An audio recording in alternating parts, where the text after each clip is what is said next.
For nearly 3 decades, the late Prime Minister Raila Odinga commanded a unique, almost familial bond with the Mulembe nation. It was a bond rooted in the ancient Wanga Kingdom, descendants of Nabongo Wanga. Raila claimed he belonged to the 13th lineage of Nabongo Wanga himself. Was it genealogy, symbolism, or a masterful fusion of both? And why did this narrative resonate so deeply across Matungu, Mumias, and the greater Western region? Bramwell Bwire travels to the sacred Nabongo shrines, speaks to King Peter Nabongo Mumia II to uncover the cultural, historical, and political threads behind Raila Odinga's Wanga connection. For close to 3 decades, one man stood tall over Western Kenya, a region not his by birth, yet one that consistently embraced him as a son, the late former Prime Minister Raila Odinga.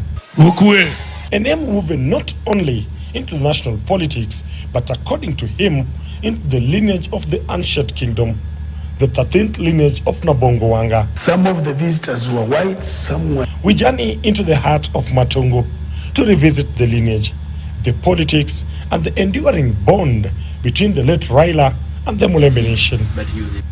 It is here, among these shrines in Matungu, where the Wanga Kingdom traces its century-old heritage, a heritage Raila Odinga often claimed as part of his generational identity. To understand the roots of this claim, we speak to the custodian of the Wanga history himself. He has roots here, one. And confirming the roots was that Sakwa was a brother to Wanga. And of course, Sakwa is not a Luo name.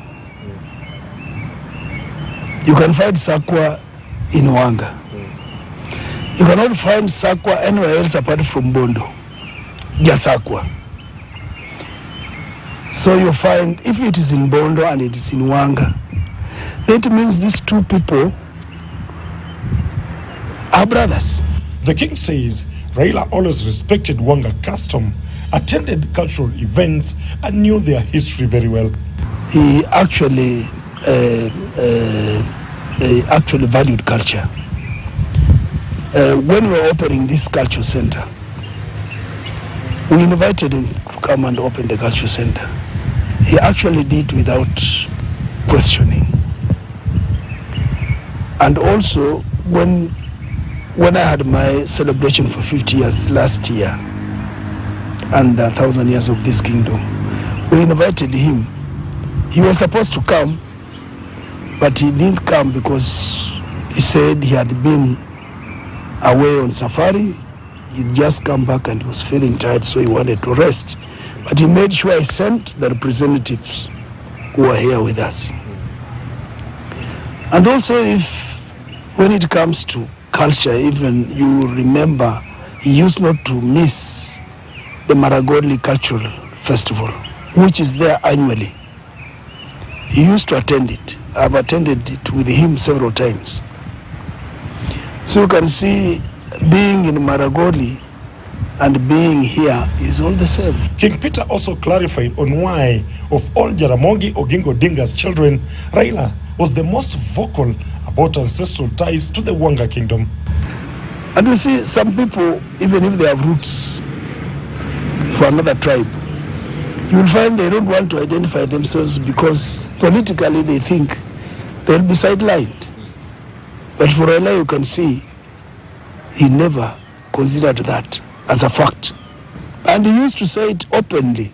A few kilometers away from the shrine is the home of Kakamega Governor Fernandez Barasa, who comes from the Wanga lineage himself. To him, Raila's Wanga narrative meant a lot to the people here.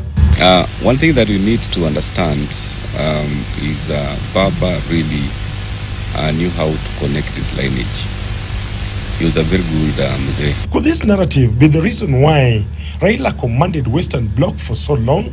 He never used the relationship with us to get votes from Western, but it was through his own efforts as a politician that made him to get votes or support from Western. From the Wanga shrines here in Matungu, Kakamega County, it is clear that Raila Odinga's claim of being from the 13th lineage of Nabongo Wanga was not just a political statement. It was a bridge between people. It was a bridge between traditions and generations. A reminder that identity was not just inherited, but it was lived. Bramwell Bwire, KTN, Kakamega.